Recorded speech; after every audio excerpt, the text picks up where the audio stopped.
오늘 예배 가운데 또 이 본문을 통해서 하나님의 동행훈련, 동행훈련이라는 제목으로 함께 말씀 전하도록 하겠습니다. 한 국가를 세우는 데 필요한 요소를 세 가지라고 얘기를 합니다. 영토와 국민, 주권이죠. 우리나라의 일제 36년 치하를 보게 되면 영토와 국민은 있었으나 뭐가 없었습니까? 주권을 뺏겼죠. 그래서 나라를 잃어버렸다라고 얘기를 하는 겁니다. 하나님 나라를 세울 때도 마찬가지였어요. 땅이 필요했고 국민이 필요했고 그리고 주권이 세워져야 했습니다.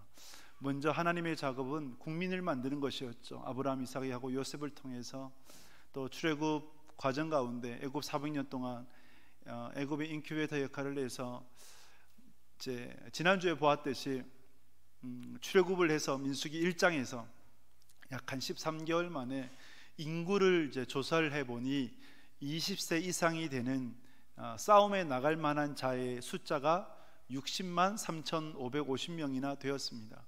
4인 가족으로 보니까 한 250만 명이 되죠. 나라를 세울 수 있는 충분한 숫자가 만들어졌어요. 그 다음 하나님께서 하셨던 작업이 뭐였냐면 시내산에서 하나님께서 말씀을 주셨죠. 십계명을 비롯한 율법을 주셔서 하나님 나라의 주인은 누구일까요? 하나님 나라의 주인은 하나님이 되시고 하나님의 말씀이 주인 되는 그 나라가 바로 하나님 나라라고 할 수가 있어요. 그래서 하나님의 말씀을 주셔서 주권, 하나님이 주인 되신다는 것을 보여주셨죠. 이제 무엇만 남았습니까? 땅만 남았죠. 땅만 정복하면 돼요. 그래서 민수기는 땅을 정복하는 과정이라고 할 수 있어요. 그것을 위해서 민수기 1장에서는 이스라엘 공동체의 안보를 다지기 위해서 싸움에 나갈 만한 자들을 계수했던 거죠. 2장에서는 이제 움직여야 되잖아요. 행진을 해야 되는 거예요. 땅을 정복하기 위해서 움직여야 되는데 곧 움직임은 동행이죠. 하나님과의 동행 훈련을 하시는데 그것을 위해서 12지파가 어떻게 진영을 배치를 하고 또 행진의 순서가 어떠한지에 대해서 오늘 민수기 2장을 통해서 우리에게 가르쳐주고 있는 것입니다. 하나님과의 동행 훈련은 곧 우리 신앙 여정의 동행 훈련과 마찬가지인 거예요. 하나님과 어떻게 동행해야 되는지를 오늘 민수기 2장을 통해서 우리가 배우도록 하겠습니다. 본문 말씀 2장 1절 2절 다시 읽도록 하겠습니다. 같이 읽습니다.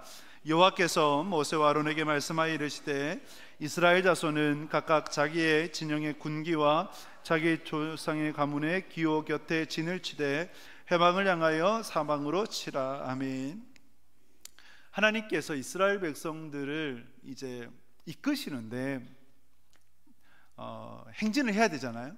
행진을 하는데 행진을 하다가 또 진도 쳐야 되고 또 진을 걷어가지고 다시 또 행진하고 그런 것이 반복되는 것 아니겠습니까? 그래서 먼저 진영을 배치를 해요.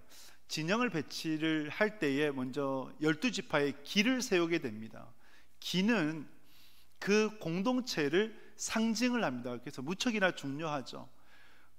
기수는 자신의 목숨을 걸고 그 기를 사수해야 되는 거예요.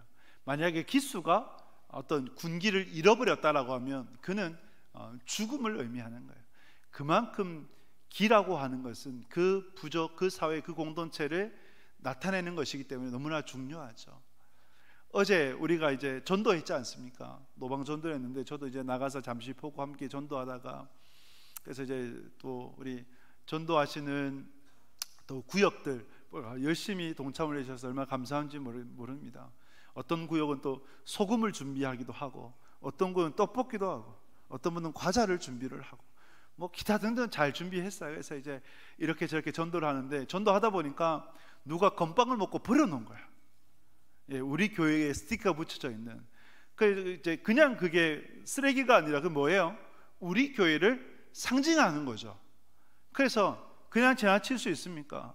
지나가다가 우리 교회가 붙어져 있는 스티커가 있으니까 어떻게 합니까? 주워다가 또 버리게 되고 만약에 전도지가 버려져 있으면 다시 또 주워다가 이렇게 정리하게 되고 길거리에 있는 것들을 그렇게 정리하죠. 왜 그렇습니까? 그 스티커, 그 것들은 우리 교회를 상징하기 때문에 그래요. 그래서 이스라엘 12지파를 상징하는 것이 깃발이었어요. 깃발. 그 깃발의 색깔은 제사장 흉패에 달린 12보석의 색깔과 동일한 것으로 추정이 됩니다. 그만큼 12지파를 상징을 한다라는 것이죠. 12지파의 깃발을 꽂고 그 곁에 진을 치게 되는데, 여러분 보통 군대를 가면 진영 배치를 어떻게 할까요?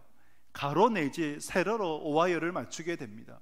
그런데 하나님의 식과 법은 달랐어요. 하나님의 진영 배치는 세상과 달라요. 사각형으로 만듭니다. 동서남북으로 12지파를 이제 그 방향으로 나누니까 세 지파씩 묶여지겠죠. 동쪽으로는 유다 진영, 남쪽으로는 루벤 진영, 뭐 이렇게 에브라임 진영, 단 진영, 이렇게 해서 네 진영으로 만들고, 그 가운데에 성막을 두고 레위 지파가 성막 바로 옆에서 진을 쳐서 성막을 섬기도록 해요. 이 이제 동서남북으로 나눠져 있는 세 지파씩 묶은 뭐 유다 진영, 루벤 진영을 보게 되면 그 특징은 어머니를 따라서, 어머니를 따라서. 어머니가 누굽니까? 라헬, 레아 아닙니까? 레아, 라헬, 그리고 그 소모들을 따라서 이렇게 묶여졌어요. 예를 들면 유다 진영에는 유다 지파, 이사갈, 스불론 지파가 묶여졌거든요. 누구의 아들들이냐? 레아의 아들들이에요. 같은 어머니의 아들들이니 결속력이 더 강하죠. 그럴 수밖에 없죠. 그래서 이렇게 어머니를 따라서 12지파가 각각 세 지파씩 동서남북으로 나누어졌습니다. 12지파를 세우고 그 다음에 사각형으로 지파를 만들고 그 다음에 성막을 중앙에 두고 레위 지파를 옆에 뒀습니다. 이제 행진을 할 때는 어떻게 했을까요? 여호수아 3장에 보게 되면 행진을 할 때는 맨 앞에 언약궤가 갑니다. 선두에서요. 그 다음에요, 한 2000규빗, 약 900m 정도 떨어져서 유다 지파가 선두에 서서 각 지파별로 순서를 따라 쫙 움직이게 돼요.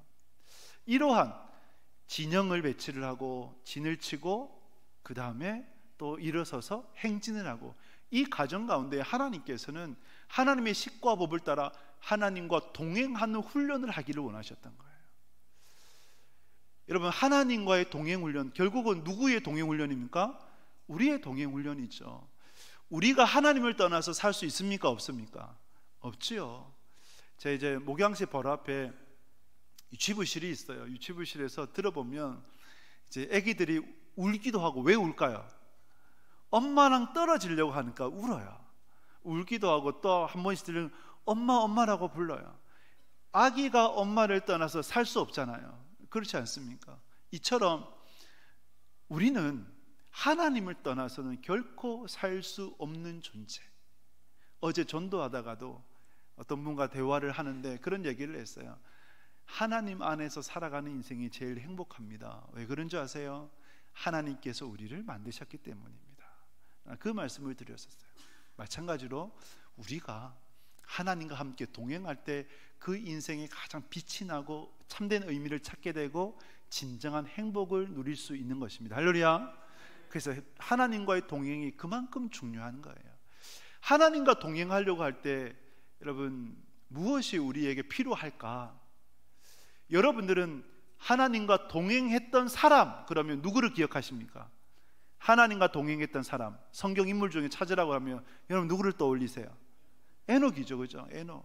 에녹이 하나님과 몇 년을 동행했습니까? 300년을 동행했어요. 놀랍지 않습니까? 300년을 동행을 하고 죽었습니까? 안 죽었습니까? 죽지 않고 천국에 입성하게 되었죠.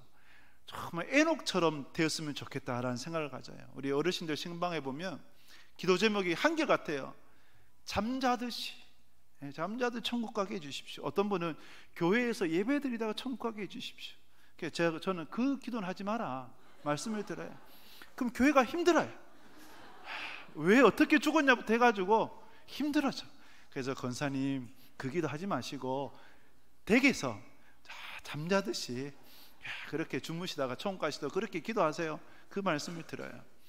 자, 그래서 여러분, 우리가 에녹처럼, 그죠? 에녹처럼 하나님과 동행하다가 죽지 않고 천국 가면 얼마나 좋습니까? 그런데 그럴 수 있을까 없을까요? 있죠. 주님 다시 오시면 주님 언제 다시 오실지 모르지만 언젠가 다시 오세요. 우리가 죽은 이후에 오실 수도 있고, 아니면 우리가 살아있는 그때 주님 다시 오실 수도 있고, 주님 다시 오시게 되면 데살로니가전서에 말씀하는 것처럼 우리가 살아 올려드려져서 공중에서 주를 영접하게 되죠. 그러므로 우리는 에녹을 기억을 할 때, 여러분, 하나님과 동행, 어떻게 에녹이 하나님과 300년 동안 동행할 수 있었을까를 생각을 해보면 성경에서 이렇게 말씀하거든요. 에녹이 65세에 누구를 낳았어요? 무두셀라를 낳았어요. 65세 때부터 에녹이 하나님과 동행했거든요. 우연이 아니에요. 무두셀라라는 뜻이 창 던지는 사람, 창 던진 사람은 최후의 보루라고 해서 고대 전쟁에서 제일 중요한 사람이 창을 던진 사람, 만약에 창 던진 사람이 죽으면 전쟁에 패하는 거예요. 무두셀라가 이름을 그 이름 무두셀라라 지었던 것은 창 던지는 사람, 그만큼 중요하고, 무두셀라가 죽으면 이 땅에 심판이 임한다. 실제로 무두셀라가 죽었을 때 세상이 어떻게 되었습니까? 물에 잠기게 되었어요. 하나님께서 물 심판을 시작하셨을 때가 무두셀라가 죽었을 때예요. 그러면 에녹이 아들을 낳았고 그 아들의 이름을 무두셀라라고 지었던 것은 하나님의 심판을 염두에 둔, 하나님을 기억하는 신앙, 하나님을 두려워하는 신앙, 그것이 에녹의 신앙이었고, 그 에녹이 그 신앙을 바탕으로 300년 동안 하나님과 동행할 수 있었던 거예요. 하나님과 동행하는 성도는 하나님을 기억하는 사람인 줄 믿습니다. 할렐루야. 하나님을 기억해 하셔야 돼요. 그래서 하나님께서 이스라엘 백성들을 광야에서 이제 행진, 그러니까 하나님과 동행하는 과정 가운데 무엇을 가르쳐 주기를 원하셨는가? 하나님을 기억하는 신앙을 가르쳐 주기 원하셨던 거예요. 하나님을 기억하는 신앙, 그것이 12지파의 진영 배치이고 그것이 행진이었던 거예요. 그러면 어떻게 해서 하나님께서 이것을 가르쳐 주셨는가? 오늘 본문을 통해서 몇 가지를 보도록 하겠습니다. 우리 민수기 2장 2절 말씀 다시 같이 읽겠습니다. 2장 2절입니다. 이스라엘 자손은 각각 그 기와 그 종족의 기호 곁에 진을 치되 회막을 사면으로 대하여 치라. 아멘. 여러분, 이 특징을 보면, 자, 길을 따라서 진을 치는데 모양이 어떻다고요? 사각형, 동서남북으로 이제 세 지파씩 묶어서 진을 딱 쳐요. 그러면 그 중앙에 뭐가 있어요? 성막이 있고 성막 옆에 레위 지파가 진을 치죠. 그런데 각 진영에 그 문을 어디에 뒀을까요? 여러분, 진영이라고 하는 것은 텐트잖아요. 그죠? 텐트예요. 여러분들이 캠핑을 가시면 주로 캠핑의 그 텐트의 문을 어디에 둡니까?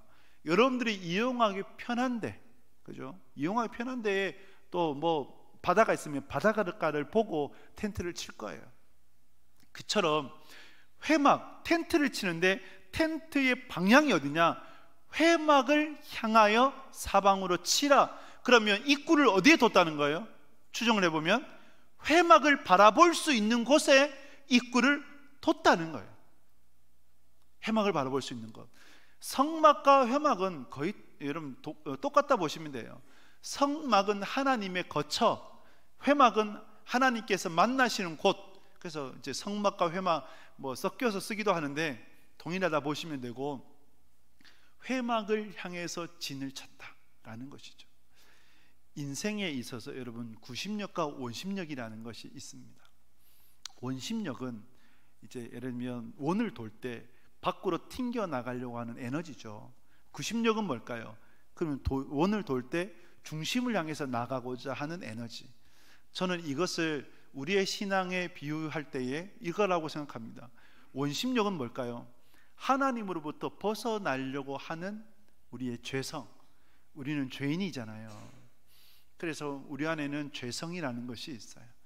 세상을 사랑하고 육체의 소욕을 따르고자 하는 것이 있어요. 그래서 그 죄성으로 인해서 자꾸 하나님으로부터 멀어지려고 하는 죄의 원심력이 있다. 그런데 우리가 떨어지지 않고 이 자리에 앉아 있는 이유가 뭡니까? 구심력이죠. 하나님께서 우리를 붙들어 주시는 그 사랑이요, 그 은혜요, 그 놀라운 역사인 줄 믿습니다. 그래서 우리는 하나님의 구심력 아래에 인생의 구심점을 갖고 살아가야 되는 거예요. 광야 동행 훈련 가운데 구심점을 배워야 되는 거예요. 그러면 하나님께서 어떤 하나님을 기억하기 위해서 인생의 구심점을 두시고 배우기를 원하셨는가? 진영을 보자면 그 진영의 중심에 뭐가 있어요? 성막이 있었던 거예요. 이걸 우리에게 적용을 해보면 성막이 있고 성막을 향해서 문을 열어서 성막을 항상 바라보도록, 하루에 2번 제사장이 향을 피우잖아요. 아침 저녁으로 향을 피워요. 기도를 드려요. 또 성막에서 제사를 드려요. 그러면 그 제사를 드리고 기도를 드리고 그리고 향을 피우는 것을 계속 보고 듣고 해요. 느껴요. 이것이 인생의 구심점이에요. 하나님을 기억하는 신앙이에요. 이것을 우리에게 적용해 보면 여러분, 우리에게 있어서 교회를, 하나님을 물리적으로 또 마음적으로 항상 중심에 둬야 되는 거예요. 교회를 바라볼 수 있는 곳이면 제일 좋죠. 그러나 그것은 한계가 있으니 물리적인 구심점을 두는 것이 좋고, 그렇지 않더라도 어떻게 내가 하나님을 항상 바라보고 하나님의 그 말씀을 듣고 신앙할 수 있을까를 두면서 우리는 그렇게 신앙하며 나가야 되는 거예요. 하나님을 기억하려면 하나님을 바라봐야 됩니다. 하나님을 기억하려면 하나님의 말씀을 들어야 되는 거예요. 그것이 우리의 인생의 구심점이에요. 예를 들면 보십시오. 이스라엘 백성들이 행진할 때 뭐가 제일 앞에 나갔다고요? 언약궤가 제일 앞으로 나갔어요. 그 언약궤 앞에 뭐가 있어요? 안에 뭐가 있어요? 2돌판, 깨어진 항아리, 아론의 쌍난 지팡이가 있잖아요. 그러면 언약궤는 결국은 뭡니까? 말씀의 궤예요. 말씀의 궤. 왜 1km 정도 떨어져서 언약궤가 맨 앞으로 가도록 했을까요? 그리고 그 거리를 1km나 뒀을까요? 모든 이스라엘 백성들이 그 언약궤를 보면서 행진하도록, 즉 하나님의 말씀을 보면서 행진하도록 하기 위해서요. 그래서 우리의 인생의 구심점에 뭘 둬요? 말씀을 두어야 되고 말씀을 보아야 되는 것입니다. 사랑하는 여러분, 하나님을 기억하는 여러분 될 수 있기를 주님의 이름으로 축복합니다. 그래서 교회를 바라보고 교회를 중심에 두고 예배를 중심에 두고 하나님을 중심에 두고 어떻게 내가 신앙하며 나아가야 될지를 계속해서 우리는 그 구심점을 두고 살아가야 되는 거예요. 그리고 언약궤가 앞으로 나아갔듯 말씀을 항상 볼 수 있어야 돼요. 그래야 여러분들의 인생 가운데 흔들리지 않아요. 가만히 둬버리면 죄의 원심력으로 자꾸 밖으로 튕겨나가요. 그러나 하나님의 구심점을 두고 교회 중심으로, 말씀 중심으로, 하나님 중심으로 살아가며 그것이 우리를 붙들어준단 말이죠. 하나님을 기억하고 하나님을 인생의 중심에 둠으로 말미암아 하나님과 동행하며 걸어가시는 여러분 될 수 있기를 주님의 이름으로 축복합니다. 두 번째로, 하나님과의 동행 훈련 가운데 어떻게 하나님을 기억할까라고 했을 때 우리는요, 순종을 배울 수 있어야 돼요. 자, 민수기 2장 3절 4절 말씀 같이 읽겠습니다. 2장 3절 4절입니다. 동방 해 돋는 쪽에 진칠자는 그 진영별로 유다의 진영의 군기에 속한 자라. 유다 자손의 지휘관은 암미나답의 아들 나손이요 그의 군대로 계수된 자가 74,600명이라. 아멘. 자, 동쪽에 유다 지파, 유다 진영을 뒀어요. 그리고 남쪽에는 르우벤 지파 등 에브라임 지파, 단 지파, 이 진영들을 뒀어요. 자, 여러분, 군대를 가보면 군대에서 제일 기본적이고 먼저 배우고 가장 반복적인 훈련이 뭘까요? 제식 훈련이라는 거예요. 제식 훈련 지겹거든요. 하기 싫어요. 그래도 수류탄을 던지고 총을 쏘고 이런 건 재미가 있어요. 저는 이제 전방에서 그 군복무를 했기 때문에 제가 기관총 사수였고, 한 번씩 이제 기관총을 당기면 수백 발 나갈 수 있거든요. 한 번씩 수천 발 쏘면 약간 좀 쾌감이 있어요. 그게 이제 좀 그런 건 좀 재미가 있어요. 근데 이 제식 훈련은 너무 재미없어요. 제식 훈련이 뭐냐면 앞으로가, 뒤로가, 옆으로가, 그 다음에 옆으로 나란히, 앞으로 나란히, 헤쳐모여, 뛰쳐모여 막 이런 거예요. 재미있겠어요, 없겠어요? 재미없죠. 그런데 왜 이 제식 훈련을 가장 먼저 그리고 가장 반복적으로 할까요? 군대잖아요. 군대는 명령에 살고 명령에 죽는 거예요. 이 훈련이 반복이 되고 이 훈련이 익숙해져야 전장에서 총알이 빗발칠 때 앞으로 가, 앞으로 전진했을 때 전진할 수 있는 거예요. 이 훈련이 되지 않으면 앞으로 가는데 옆으로 가면 어떻게 돼요? 앞으로 가는데 뒤로 도망치면 어떻게 돼요? 군대가 아니죠. 군대가 아닌 거예요. 그래서 군대에 있어서의 핵심은 명령이죠. 명령에 따른 순종이 되죠. 복종이죠. 하나님의 군대도 마찬가지예요. 자, 다음 그 지파별로 이제 진영을 쳤어요. 근데 진영을 치다 보면 어떨까요? 마음에 드는 그 지형이 있고 땅이 있고, 그죠? 마음에 들지 않는 땅도 있을까 없을까요? 있죠. 여러분 이제 광야를 보면 이제 사막을 한번 생각해 보세요. 사막을 보면 평평합니까? 아니면 울퉁불퉁합니까? 예, 울퉁불퉁하잖아요. 안 보셨어요? 울퉁불퉁해요. 어떤 데는 경사가 너무 이제 급한 데가 있어요. 그런데 그러한 지역들이 있는데 이 땅은 내가 마음에 들고 그래서 이제 진을 치고, 이 땅은 내가 마음에 들지 않아서 내가 안 칠까, 이렇게 되면 됩니까 안 됩니까? 안 되죠. 성막이 중간에 있고 다른 지파들은 사각형으로 딱 쳐야, 그래서 그 지파를 그 성막을 향해서 바라보고 성막에서 문을 열어야 그것이 인생의 90점이 되어지는데, 근데 자기가 마음에 들지 않는다고 순종하지 않으면 그거는 되지 않는 거죠.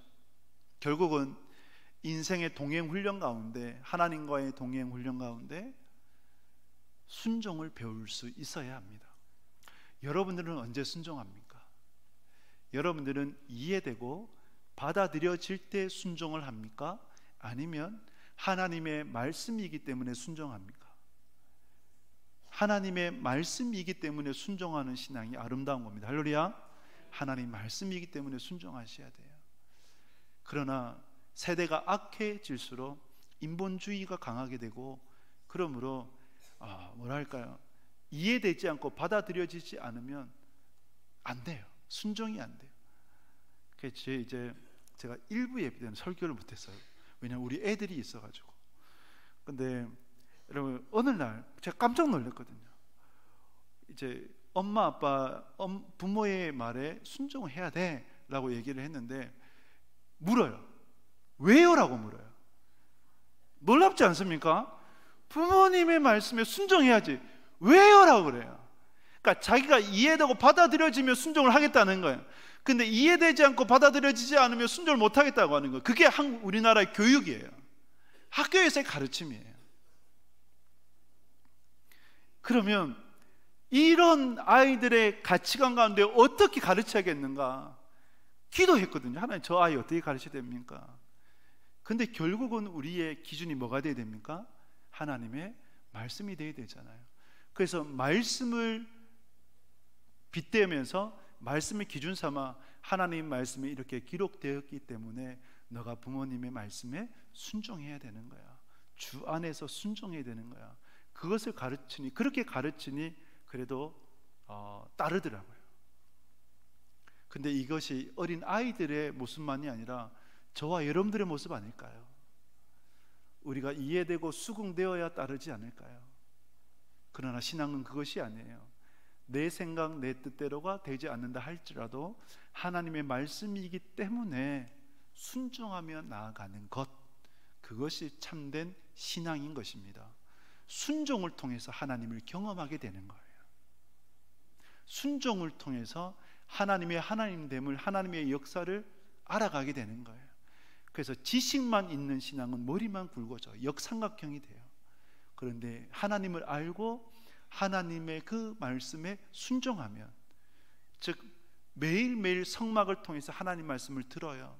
언약궤를 보면서 하나님 말씀을 보아요. 근데 읽고 듣는 것에 그치면 안 됩니다. 어디까지 나가요? 행함으로까지 나가야 돼요. 그래야 하나님을 진정으로 경험하고 하나님을 알게 되는 거예요. 지혜로운 사람과 어리석은 사람이 있어요. 지혜로운 사람은 반석 위에 집을 지은 사람, 어리석은 사람은 모래 위에 집을 지은 사람. 비바람이 몰아칠 때에 모래 위에 집을 지은 사람은 어떻게 됩니까? 그 집은요 쉽게 무너져 버려요. 그러나 반석 위에 집을 짓게 되면 힘들죠. 돌 위에 집을 짓는다 결코 쉽지 않습니다. 하지만 한 번 지은 집은 수백 년을 갈 수가 있어요.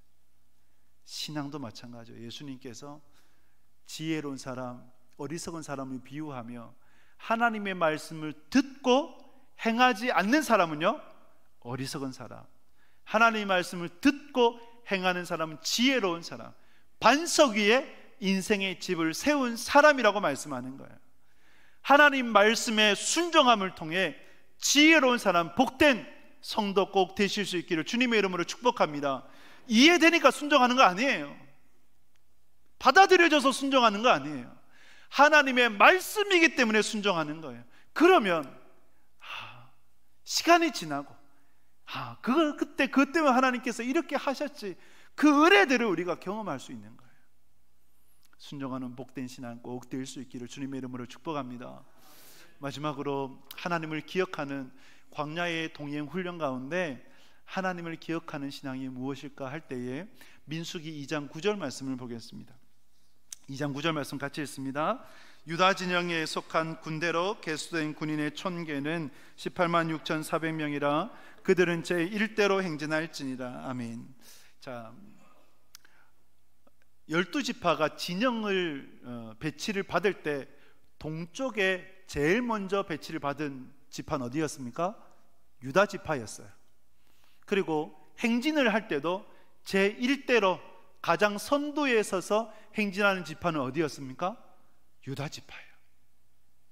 그리고 지파의 수를 보더라도 20세 이상 계수를 해보니 가장 번성한 지파가 어디였을까요? 유다 지파였어요. 왜 그럴까요? 그 이유가 어디에 있을까요? 우리는 이것을 통해서 무엇을 깨달아야겠습니까? 축복이에요. 하나님의 축복, 하나님의 복의 연속성이에요. 하나님의 복은 반드시 성취가 됩니다. 이루어져요. 하나님께서 창세기 49장에 야곱을 통해서 복을 주셨죠. 야곱이 12아들을 데려다가 앉혀두고 축복을 냈어요.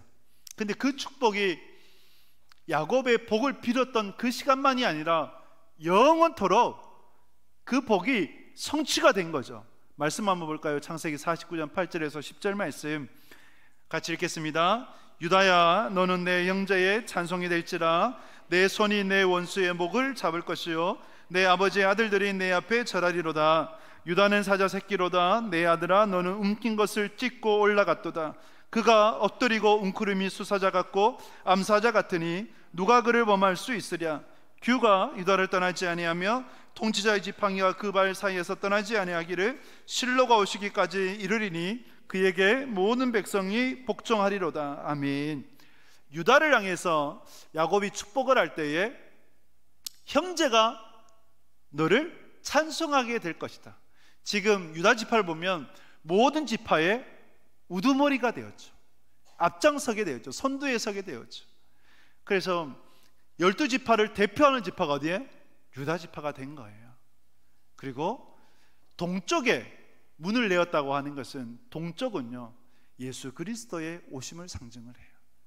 결국 유다를 통해서 규가 통치의 지팡이가 떠나지 않는다. 실로가 오시기까지. 유다의 계보를 쫓아서 누가 오셨어요? 예수님께서 오셨지 않습니까? 그래서 여러분, 하나님의 축복은, 하나님의 복은 연속이 되는 거예요. 하나님의 복은 반드시 성취가 되는 거예요. 르우벤이 탈락됐죠. 원래 야곱의 첫째 아들 누구예요? 르우벤이죠. 탈락됐어요. 왜요? 그 아버지의 침상을 더럽혔기 때문에. 시므온은 세겜에서 학살을 했잖아요. 탈락되고, 그 다음이 시므온, 레위, 유다였어요. 유다가 하나님 앞에서 복을 받고, 이렇게 그 복이 지금 성취가 되고 있는 거예요.